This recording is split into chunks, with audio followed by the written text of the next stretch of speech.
Hi friends, Surat diabetic food and ulcer clinic में मैं doctor Ashutosh आपका स्वागत करता हूँ। ये गुजरात का फर्स्ट सेंटर है जो आपको डायबिटिक फूड के लिए डेडिकेटेड सर्विसेज देता है, इंक्लूडिंग ऑल मींस आपका डायग्नोसिस, आपकी ट्रीटमेंट, आपके फुटवेयर और आपके प्रिवेंशन ऑफ डायबिटिक अल्सर, ये सभी सर्विसेज यहाँ पे अवेलेबल है। दोस्तों, आप जैसे जानते हैं कि डायबिटीज जो है वो अपने पैर काटने का माने एक्सीडेंट के अलावा जो पैर कटते हैं उसमें सबसे लीडिंग कॉज है डायबिटीज की वजह से पैर कटना। दुनिया में हर 20 सेकंड में कोई ना कोई आदमी डायबिटीज की वजह से अपना पैर गंवा रहा है। तो डायबिटीज पैर में एम्पुटेशन कैसे रोका जा सकता है, इसके लिए आज हम थोड़ी सी बात करेंगे जो है जनरल केयर। उसके बाद हम बात करेंगे अलग अलग वीडियोस में अपने फुट केयर, कौन सी साइन है जब आपको डायबिटिक डॉक्टर के पास जाना चाहिए, कौन से टाइप के आपके फुटवेयर होने चाहिए,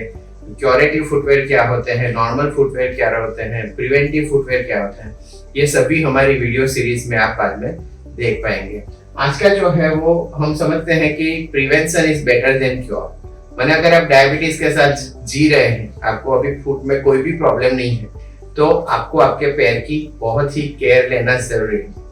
दोस्तों, लोग जानते हैं कि डायबिटीज की वजह से हार्ट वीक हो जाता है, आंखें खराब हो सकती है, तो काफी सारे लोग उसके ऊपर बहुत ज्यादा स्ट्रेस देते हैं। लेकिन आप ऐसा नहीं जानते होंगे कि डायबिटीज में आपके फुट में भी प्रॉब्लम आ सकता है। डायबिटीज की वजह से आपके फुट में अल्सर्स पड़ते हैं, कॉर्न कैलोसिटीज होती हैं और वो मिटने का नाम नहीं देती है। और ये जो अल्सर्स होते हैं उसमें से फिर इन्फेक्शन होके आपका पैर जा सकता है।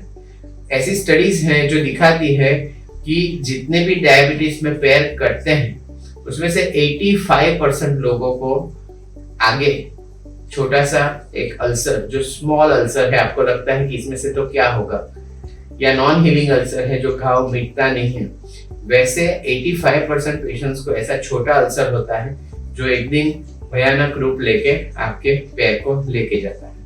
तो डायबिटीज पेशेंट्स को जनरल क्या क्या केयर करनी चाहिए उसकी हम बात करें अगर, तो आप देख सकते हैं कि जनरल डायबिटिक केयर में आपकी ट्रीटमेंट रेगुलर लीजिए, आपकी जो मेडिसिन से रेगुलर लीजिए। ज्यादातर हम देखते हैं पेशेंट ऐसा सोचते हैं कि मुझे डायबिटीज था, अभी निकल गया है। डायबिटीज निकल जाना ऐसा पॉसिबल नहीं है। काफी सारी डायबिटिक्स रिवर्सल की भी प्रोसीजर्स या नेट पे ऐड हम देखते हैं, लेकिन उसमें अगर शायद आपको उसको फॉलो करें, शायद हो सकता है कि आपका शुगर लेवल कंट्रोल में आए, लेकिन ये जरूरी नहीं है कि वो कंट्रोल में ही रहे।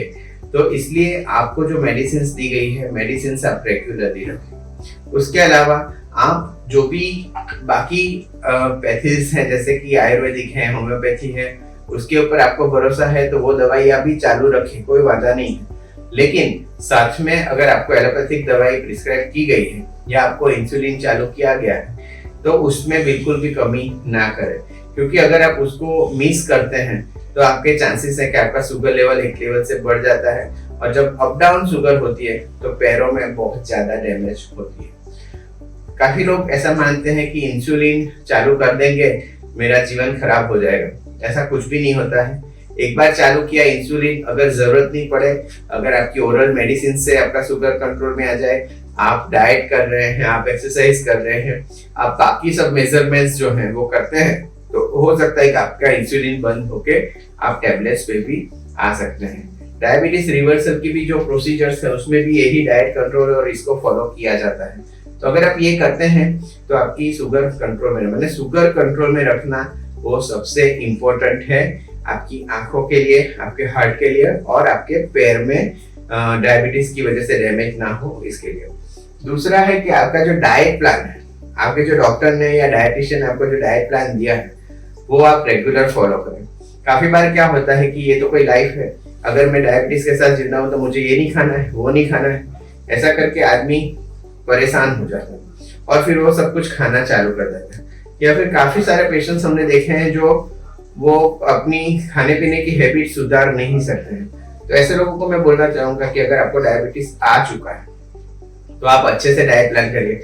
हाँ, कभी जैसे जिम वाले चीट डे रखते हैं वैसे कुछ दिन कभी खा लिया तो आप उसको एक चीज कम करें, या फिर उसके साथ में थोड़ी एक्सरसाइज बढ़ा ले तो आपको ये फायदा करेगा। तीसरी जो चीज है वो है एक्सरसाइज। माने मुझे डायबिटीज से मेरी इतनी उम्र है, मैं क्या एक्सरसाइज करूंगा?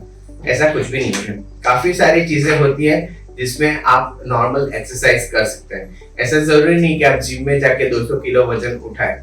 आप आपसे जो पॉसिबल है, नॉर्मल चलना, हल्का सा रनिंग, पैर ऊंचा नीचा करना, हाथों की एक्सरसाइज करना, ऐसी काफी सारी एक्सरसाइज है जो आप कर सकते हैं। जब भी आप एक्सरसाइज करते हैं तो मैं आपको एक बहुत ही इम्पोर्टेंट बात बताता हूँ कि जब हमारे मसल रेस्ट में है तो उनको ब्लड शुगर यूज करने के लिए इंसुलिन की जरूरत पड़ती है। माने बिना इंसुलिन वो ब्लड शुगर यूज नहीं कर सकते। लेकिन जब मसल्स एक्सरसाइज कर रहे हैं तो उनको इंसुलिन की जरूरत नहीं है, बिना इंसुलिन भी आपकी शुगर यूज कर सकते हैं। इसलिए जितनी एक्सरसाइज आप करोगे उतना बिना इंसुलिन के यूज के आपका शुगर डाउन हो सकता है। माने जितनी एक्सरसाइज आप कंफर्टेबली, आपकी हार्ट कंडीशन, आपकी एज, उसके हिसाब से कर सकते हैं, उतनी एक्सरसाइज आप चालू रखें, रेगुलर रखें और करते जाए, वो बेटर। जितना आप एक्सरसाइज करते हैं शुगर तो कम होता ही है, लेकिन उसके साथ में वो पार्ट में ब्लड का सर्कुलेशन भी काफी अच्छा रहता है, तो आपको गैंग्रीन होने के चांस कम रहते हैं। दूसरा है कि शुगर लेवल्स जो हैं उसको अच्छे से मेंटेन करना चाहिए। अगर शुगर लेवल 200 के नीचे है उसको सेफ माना जाता है, लेकिन कभी 400, कभी 50, कभी 100, कभी 150, जब शुगर लेवल ऊपर नीचे होते हैं तो ब्लड वेसल्स में जो प्लेक्स बनते हैं, बहुत ज्यादा बनते हैं, आपको गैंग्रीन होने के चांस बढ़ जाते हैं। माने शुगर लेवल को आप कंट्रोल में रखें, हो सके तो 150 या 200 के बीच में भी अगर रहता है आपका, उससे नीचे रहे तो बेटर है। अगर 150 से 200 के बीच में भी अगर आपका कंटिन्यू शुगर रहता है तो वो आपके लिए बहुत ही जरूरी है। अगर आपका शुगर ऊपर नीचे हो रहा है तो आप अपने एमडी फिजिशियन या एंडोक्राइनोलॉजिस्ट जिनको भी आप दिखा रहे हैं उनसे आप मैनेज कर सकते हैं, उनको मिलके आप अपनी प्रॉब्लम्स बता सकते हैं। यहाँ पे मैं आपको बताना चाहूंगा, आप एक चार्ट सिंपल सा रख सकते हैं। मॉर्निंग ब्रेकफास्ट के पहले मैंने भूखा पेट, फिर दोपहर के खाने के टाइम पे और खाने के 2 घंटे बाद, और तीसरा शाम के खाने के टाइम पे और खाने के बाद 2 घंटे। ऐसी 5 टाइम की शुगर, या एटलीस्ट 3 टाइम की, भूखा पेट, खाने के 2 घंटे बाद और रात को खाने के 2 घंटे बाद, ऐसे 3 टाइप की शुगर आप घर पे ग्लूकोमीटर से मेजर करिए। अगर वो रिपोर्ट आप करते हैं 5 दिन कंटिन्यूस, अच्छा आता है, बेटर है। नहीं आता है तो वो रिपोर्ट का चार्ट लेके अगर आप डॉक्टर के पास जाएंगे तो उनको पता चलेगा कि दिन के किस टाइम में आपका शुगर कम हो रहा है या शुगर बहुत ज्यादा बढ़ रहा है। उसके हिसाब से वो लॉन्ग एक्टिंग या शॉर्ट एक्टिंग मेडिसिन देते हैं या उस टाइप के इंसुलिन देते हैं। तो आपका शुगर कंट्रोल में रहे बहुत ही जरूरी है। उसको महीने में एटलीस्ट 1 या 2 बार अपने आप खुद भी मेजर करें। अगर अनकंट्रोल्ड है तो आ जाएगा, कल मैंने रबड़ी खाई थी, कल मैंने आम रस खाया था, ऐसा करके ना रुके और फिर वो आप उसको दिमाग में लेने के बदले में डॉक्टर की सलाह लेके उसको तुरंत ही कंट्रोल करें। और लास्ट जो है वो है कि आपका अपॉइंटमेंट आपके डॉक्टर के साथ, डायबिटिक फूड केयर के जो टीम है उनके साथ आपका अपॉइंटमेंट, उनका कांटेक्ट नंबर होना चाहिए। अपना डेली फूड केयर कैसे करना है उसका भी हमारा एक वीडियो है, उसको भी आप देख के अपनी पैरों की केयर ले सकते हैं। सबसे इम्पोर्टेंट बात, डायबिटिक फूड जो है बहुत ही रिकरेंस प्रोग्रेसिव डिजीज है। अगर आपको एक बार अल्सर पड़ा तो आगे जाके अल्सर पड़ सकता है, आपको बहुत सारी सर्जरीज में जाना पड़ सकता है, इन्फेक्शंस हो सकते हैं, आईसीयू की जरूरत पड़ सकती है। तो आपको अगर डायबिटीज डिटेक्ट हुआ है, आप एक अच्छा मेडिक्लेम ले लीजिए। उसमें डायबिटीज को छुपाने के बदले में उसकी वजह से जितना प्रीमियम ज्यादा आ रहा है वो लेके एक अच्छा सा मेडिक्लेम लेके रखिए, क्योंकि जब ट्रीटमेंट की जरूरत पड़ती है तब पैसों की वजह से आपका पैर चला जाए, ऐसा ना। तो दोस्तों, आपने ये माहिती अच्छी तरीके से सुनी।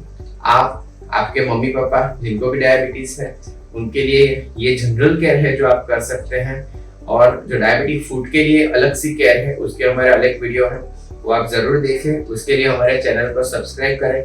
ये माहिती अगर आपको अच्छी लगी है तो आप हमारे इस वीडियो को लाइक और शेयर करें। And thanks for watching.